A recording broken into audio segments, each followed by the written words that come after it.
Bonjour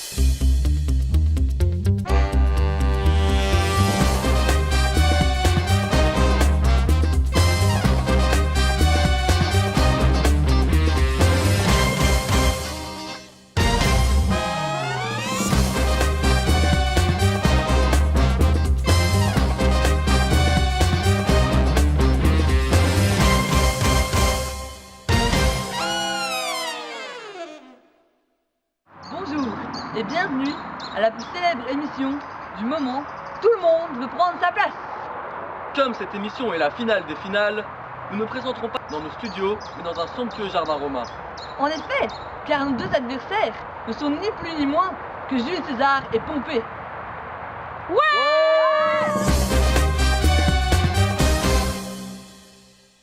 D'abord, nous allons accueillir notre premier candidat, l'illustre Pompée. Vous pouvez nous rejoindre. Vous pouvez vous mettre à l'aise, après tout, on est chez vous. Un grand merci d'ailleurs de nous accueillir dans cette magnifique cité avec ce beau jardin. Avec grand plaisir. Ah, attendez. Ah, on me dit que César n'arrivera pas tout de suite, qu'il arrive au grand galop. C'est genre ça, en avant. Allez, accélère. Bon, Jupiter.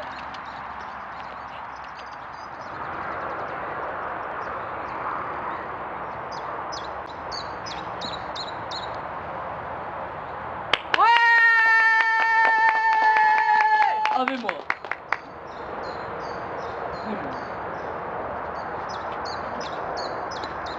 Voilà, nos deux candidats sont enfin là. Nous allons pouvoir commencer avec Pompée. César, je vais vous demander, le temps d'interroger votre adversaire, de retourner dans les coulisses où une charmante hôtesse vous attend avec une collation. C'était plaisir.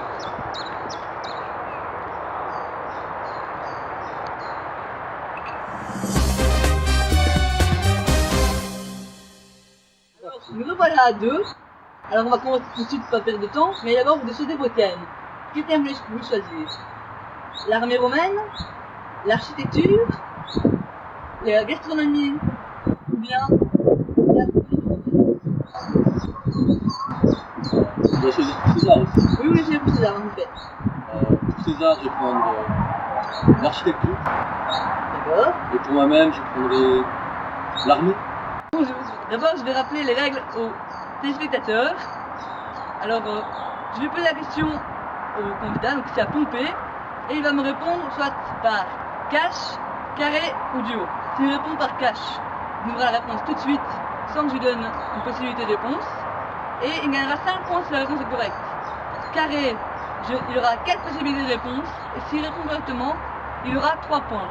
Et duo, il a 2 possibilités, et s'il répond correctement, il n'aura qu'un point.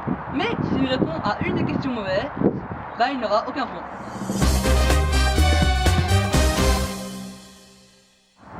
C'est parti pour la première question. Les téléspectateurs, applaudissez s'il vous plaît. Commençons tout de suite. Quel est le poids de l'équipement du légionnaire? Carré, duo ou cash? Duo. Alors, soit 40 kg ou 5 kg. Je dirais 5 kilos. Ah, je suis vraiment désolé, mais ce n'est pas la bonne réponse. Je trouve un peu long que le légionnaire a un armement armé de pilum, qui est une sorte de javelot, de cuirasse, de glaive, de bouclier, de casque et des souliers de cuir. Il y a en plus une gamelle, ses épées personnelles et 17 jours de ration, ce qui équivaut à 40 kg. En plus, ils ont apporté du matériel pour les travaux pour le camp, les tours de garde et les corvées, sans oublier, pour le soir, ils mangent quand même que du blé, du lard, du fromage et du vin. Alors, est-ce que tout le monde est encore chaud pour la deuxième question? Ouais! Bah, commençons directement avec la deuxième question. Alors, à propos du camp romain. En combien de temps le camp romain est-il construit? Duo. Duo? En 3 heures ou 15 heures? En 3 heures. Exact. Le camp militaire est installé chaque soir. Il est rectangulaire et les tentes des soldats sont placées autour du siège général. Il y a 2 allées principales pour rejoindre la tente du général et ça fait 2 hectares en tout, de 500 mètres de long sur 400 mètres de largeur. En hiver, le camp est permanent. Poursuivons par la prochaine question, la question 3. Quel est le nom de la formation qu'utilisaient les légionnaires pour aller au combat? Duo, cache ou carré? Duo. La tortue ou bien la tortue d'un point de vue animalier? La tortue. Exact, c'est les bonnes réponses. Alors, l'armée romaine au combat. Au centre, il y avait les légionnaires. Sur le côté, il y avait les cavaliers. Et devant, il y avait l'infanterie légère. L'infanterie légère, elle lançait des javelots pour les déstabiliser. Ensuite, elle tirait des flèches. Puis, les jeunes légionnaires attaquaient ensuite. Les soldats expérimentés juste après. Et les vétérans en dernier. Les légionnaires envoyaient leur pilum, puis combattaient au corps à corps. Et ils avançaient en formation tortue, qui était un rectangle par laquelle un centurier faisait une carapace avec ses boucliers.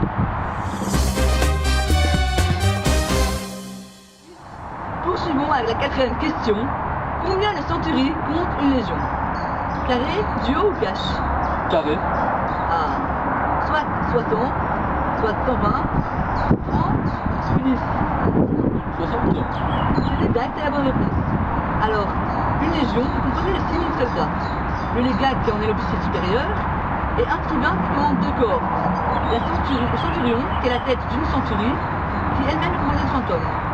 Le légionnaire de première classe, qui lui est dispensé de corvée, par contre de deuxième classe, qui lui malheureusement prend les corvées. Alors il est le sous-officier qui s'occupe de l'instruction des recrues, du ravitaillement et du soin aux blessés. C'est égal une cohorte, et 10 cohortes, ça compose une légion.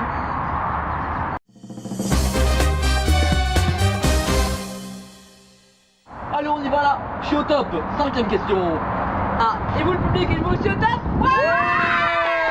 Alors, continuons. Quel est le nombre de catapultes par légion? Carré, duo ou cache? Duo. Duo. Soit de 30 à 50, ou bien des 10 à 20. De 10 à 20. Bon, c'est bien de 30 à 50. Alors, c'est vrai que l'armée romaine se compose de plein d'engins de siège. Il y avait d'abord les tours en bois, qui font plusieurs étages, ils sont vulnérables à l'incendie, ils sont protégés par des pots humides, et sont faits passer au-dessus des murailles. Il y a les balistes qui tirent des flèches, c'est à peu près comme un arc géant en fait. Et il y a les catapultes qui lancent des pierres sur l'ennemi. Dispersés de 30 mètres, ils tirent à tour de rôle pour harceler sans cesse l'ennemi. Le bélier est une immense poutre avec une extrémité en fer, propulsée contre un mur ou une porte pour ouvrir un passage vers l'intérieur. Et donc, avant cette dernière question, on va faire quand même un petit résumé pour savoir combien de temps vous avez. Alors on calcule 1, plus 1, plus 1, plus 0, ah, plus 1. Ah ben non, celui-là on est la mauvaise, donc 3, ce qui fait en tout 5. 5 points c'est pas beaucoup, hein. Donc il faudra peut-être vous rattraper sur la dernière en faisant un cache. Allons-y. Quel est le nom du navire à 3 rangées de rames? Cache, carré ou duo? Cache. La trière. Exact. C'est une bonne réponse. Donc je vous ramène à 10 points. Et donc, pour la marine de guerre romaine, l'apparition est tardive. Ce sont les navires carthaginois qui ont servi de modèle. Il y a différents modèles selon le nombre de grands rameurs. Et donc l'abordage se fait à partir d'un corbeau qui est un pont à grappin. La trière mesure 35 mètres sur 5 mètres. Elle est composée de 168 rameurs sur 3 rangs. Elle va à environ 10 km/h et il y a 20 matelots.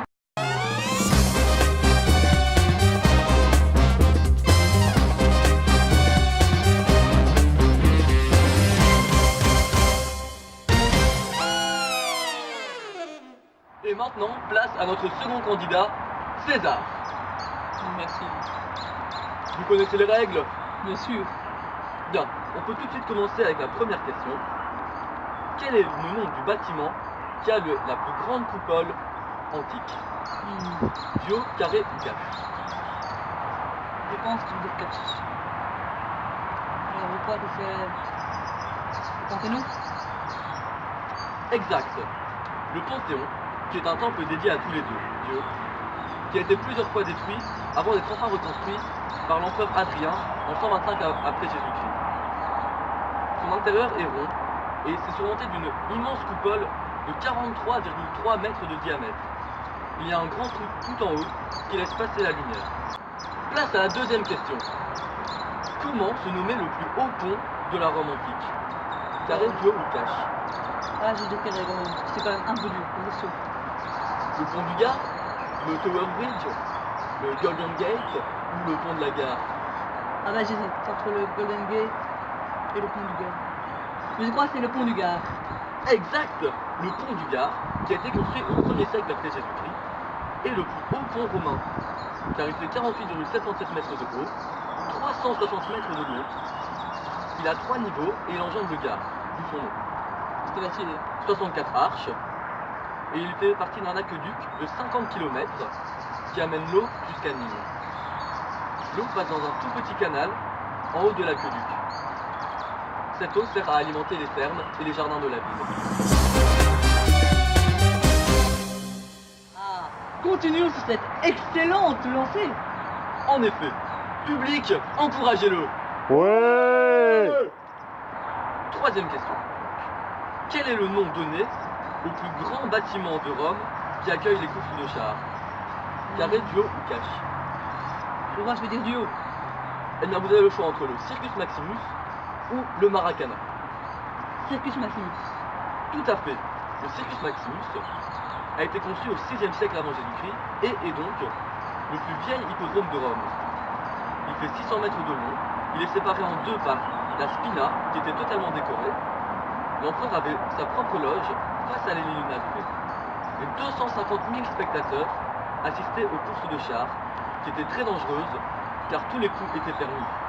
Les chars étaient tirés par 2, 3 ou 4 chevaux. Eh bien, c'est un parcours sans faute, et j'espère que ça continuera avec la 4e question. Ah, sûrement, vous savez, moi. Je n'en doute pas. Quel est le nom de l'empereur sous lequel les plus grands thermes de Rome ont été construits? Carré, duo, cache? Carré, je pense. Vous avez le choix entre Wolverine, Caracalla, Dioclétien ou le grand Panoramix. Bah, à mon avis, c'est Dioclétien. Tout à fait. Les thermes de Dioclétien ont été construits entre 298 et 306 après Jésus-Christ. Les thermes accueillent des activités variées, des bains, massages, gymnastiques. Vous pouvez lire aussi dans la bibliothèque. Pour se laver, il fallait suivre un parcours bien défini. On commençait avec des exercices physiques à la palestre. Ensuite, on allait dans des salles qui étaient très chaudes. Et puis après, on continuait le parcours vers des salles de plus en plus froides. Les salles étaient chauffées par Hippocos, c'est-à-dire que l'air chaud circule dans les murs, le sol et les plafonds. On peut se débarrasser de la sueur à l'aide d'un fusil. Ça, c'est un endroit où j'aime bien me balader.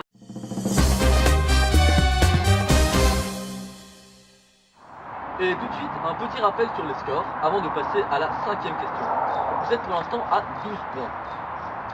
Ah, C'est un parcours plutôt excellent. ah, ça, digne de moi. Tout à fait. Bien. Quel est le nom de la ville de la Provincia Romana qui accueille un des plus célèbres théâtres et un arc de triomphe?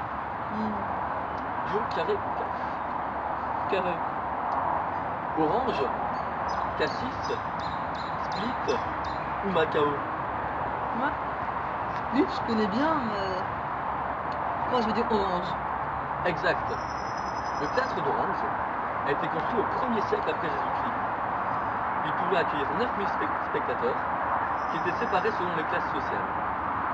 Les gradins sont en demi-cercle, avec au centre l'orchestra, aussi en demi-cercle, qui accueillait les musiciens. Face aux gradins et à l'orchestra se trouvait la scène, avec un immense mur de scène qui représente un palais. Les représentations théâtrales sont gratuites et les acteurs ne sont que des esclaves et que des hommes. Et enchaînons tout de suite sur la dernière question. Quel est le nombre de spectateurs que pouvait accueillir l'amphithéâtre de Nîmes? Carré, duo ou cache? Ah, là, je vais dire carré pour éviter. Un spectateur, 24 000 spectateurs, 20 000 spectateurs ou 1 million de spectateurs? Ah, c'est quand même grand là-bas. Je vais dire 1 million. Mais non, enfin, à la dernière question de se tromper, c'est vraiment trop bête. Il pouvait accueillir 24 000 spectateurs qui étaient séparés selon les classes sociales. l'amphithéâtre de Nîmes, qui a été construit entre 70 et 80 après Jésus-Christ, à la forme d'une ellipse, et la réplique du Colisée. Un vélum protège le public du soleil et de la pluie. Les coulisses se trouvent sous la piste, où les gladiateurs attendent de se battre jusqu'à la mort. Ah. C'est bien fait.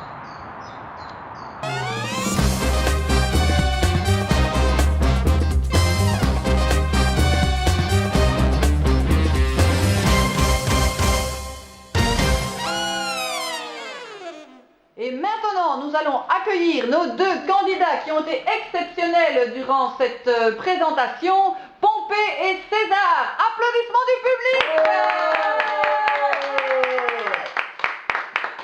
Comme vous pouvez le constater, nous avons abandonné notre magnifique jardin romain, vu la pluie qui nous a rejoints. Nous voici installés dans le salon de Monsieur Pompée.